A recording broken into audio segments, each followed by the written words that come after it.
5 years after Operation Homecoming, Colonel Copper stood on the wraparound porch of his home in the Sanctuary Hills, watching 6 small bundles of fur tumble through the tall grass of the meadow below.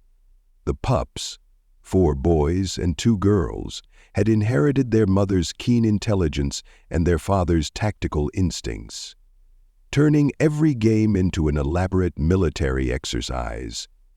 "Tactical formation, ardent brother," called out his daughter Phoenix, the smallest but clearly the pack leader. Her siblings, Ranger, Scout, Hunter, Storm, and Little Sage, immediately responded to her commands as they stalked a particularly suspicious butterfly. From inside the house came the gentle sound of laughter. Captain Luna, now simply Luna to him, though she maintained her military rank for official duties, emerged onto the porch carrying 2 steaming bowls of rich bone broth, the savory aroma filling the air with warmth. "They're going to wear themselves out before the celebration tonight," she said, settling beside him on the custom-built furniture designed for their enhanced physiology. Copper accepted the bowl gratefully, inhaling the nourishing scent. The broth was made from local game bones, simmered for hours with herbs that grew wild in the hills, where several pharaoh packs had somehow learned to coexist, mostly peacefully, with human agricultural workers. It was both sustaining and comforting, perfect for their enhanced metabolisms. "Let them play," he said, watching Phoenix execute a perfect tactical role that would have impressed his old drill sergeants. "They'll have plenty of time to be serious when they're older." The house around them was a marvel of thoughtful design, built specifically for Neodog families by the colonial government as part of the Enhanced Soldier Veteran Housing Program. High ceilings accommodated their enhanced stature, reinforced floors handled their increased weight and strength, and every doorway was designed for comfortable passage. Large windows provided excellent sightlines. Old military habits died hard, while the open floor plan allowed for pack-style living. The sound of approaching footsteps drew Copper's attention to the path leading up from the road. Colby Thompson, their human neighbor from the farm down the valley, was walking toward the house carrying a wrapped bundle and wearing the satisfied expression of a successful hunter. "Morning, Colonel," Colby called out cheerfully. "Luna, hope you don't mind the early visit." "Never a problem, Colby," Copper replied, rising to greet his neighbor. "What brings you up the hill today?" Colby hefted the bundle with obvious pride. "Brought down a prime buck yesterday evening. Big 8 painter that's been raiding my vegetable garden all season. Figured you and the pack might appreciate some fresh venison." He unwrapped the bundle to reveal perfectly butchered cuts of meat, still fresh and rich with the scent that immediately caught the attention of all 6 pups. Their heads popped up from the grass like synchronized periscopes, noses twitching with interest. "Colby, that's incredibly generous," Luna said, accepting the meat with genuine gratitude. "You know how much the pups love fresh game." "Kelly sent this along too," Colby added, producing a cloth-wrapped loaf from his satchel. "Fresh wheat bread, still warm from the oven. She says it goes perfect with your bone broth." The gesture was typical of their neighbors in the valley. When the Sanctuary Hills district had been established, there had been some initial concerns about how human and Neodog families would coexist. Those concerns had evaporated within the first month, replaced by the kind of genuine community spirit that made Loyal Haven special. "Please give Kelly our thanks," Copper said, "and tell her Luna's been asking for her recipe for those herb-crusted root vegetables." "Will do. Though you know she'll insist on coming up here to teach Luna in person. Any excuse to spoil those pups of yours?"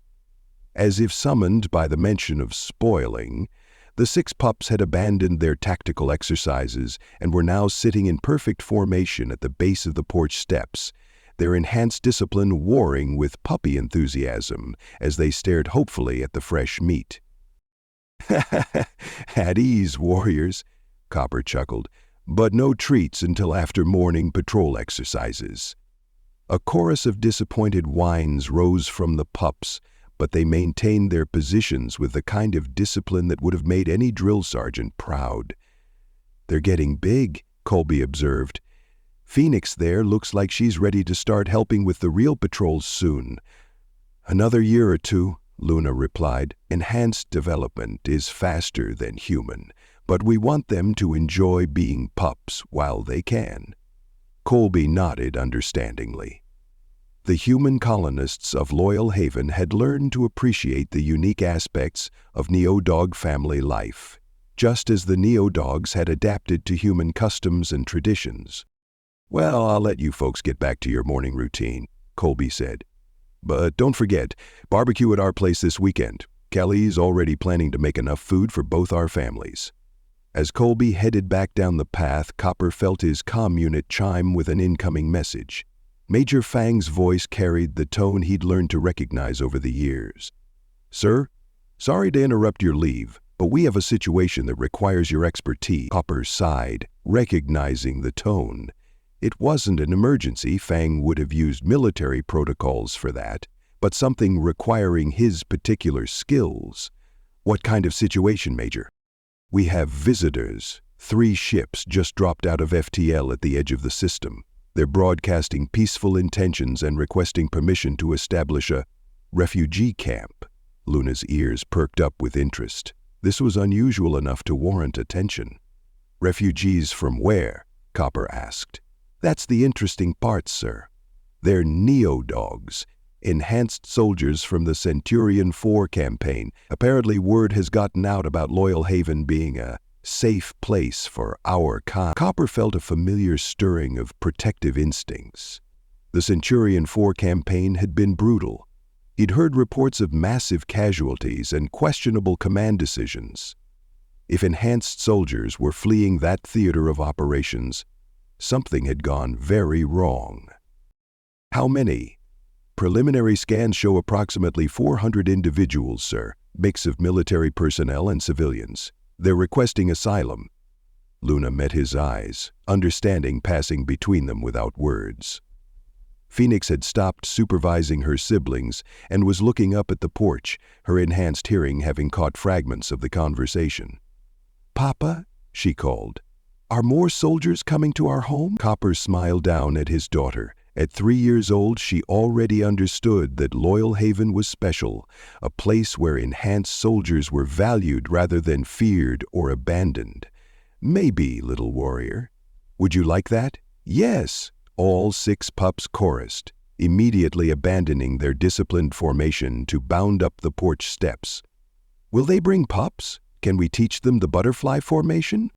"Easy there," Luna laughed, catching Storm as he launched himself at his father while Sage tried to climb up Copper's leg. "Let Papa handle the grown-up soldier stuff first." Copper activated his comm unit. "Major Fang, grant them approach clearance but maintain standard security protocols. I'll be at Guardian Station within the hour." "Copy that, sir." "And, Colonel, the lead ship is requesting to speak with you personally. The commanding officer says he served under you during the Vega offensive." That gave Copper pause. The Vega offensive had been early in his career, before Kepler 442b. He tried to remember which of his former packmates might have transferred to Centurion 4 operations. "Did he give a name?" "Captain Flash, sir. Says you taught him everything he knows about defensive perimeters." Copper grinned despite himself. Flash had been an eager young lieutenant during Vega, full of energy and absolutely terrible at sitting still during briefings. If he was leading 400 Neodogs to safety, he'd grown into the soldier Copper had always known he could become. "Tell Captain Flash that his old pack leader is looking forward to the reunion. And Fang?" "Sir?" "Contact the Colonial Council. We're going to need to expand the Sanctuary Hills district." 3 hours later, Copper stood in the main landing bay of Guardian Station as the first refugee transport touched down. Through the reinforced windows, he could see hundreds of Neodogs disembarking, soldiers, technicians, medical personnel, and families with pups clinging to their parents. They moved with the careful alertness of people who had learned not to trust the ground beneath their feet. Many bore the signs of recent combat, healing wounds, replacement equipment, the 1,000-yard stare that came from seeing too much violence. But as they stepped onto Loyal Haven soil and were greeted by Copper's soldiers, their own kind, clearly healthy and respected, the tension began to drain from their postures. "Colonel Copper, sir." Captain Flash's voice boomed across the landing bay. He looked older, scarred by whatever had happened at Centurion 4, but his eyes still held that same eager intelligence. "Captain Flash," Copper replied, clasping his former student's hand. "Welcome home." "Home, sir?"